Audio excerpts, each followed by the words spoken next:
Do'stlar, nimaga bu Nexia 3 mashinamizga o'zini родной diskasidan boshqa diska yarashmaydi?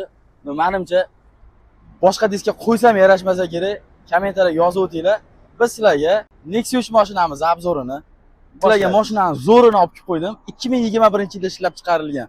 Xullas, kraskasi top-toza absolutni. Ko'ryapsizlar, 4 ta ballongacha lassa originaldan qo'yib qo'yishgan. Kuzovida hech qanaqangi defektlar ishlari yo'q.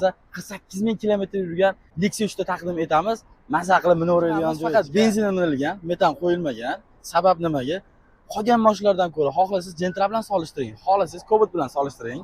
10 litrdan rostlanmaydi. Hozir men tablosidan ko'rsatib o'taman. Mashinamizni obshivkalariga e'tibor berib o'tasizlar. Qirilmasligi uchun taku birovni plyonkalar tortib qo'yishgan. Umuman qirilgan joyi yo'q. Salonlarni ham ko'rish mumkin.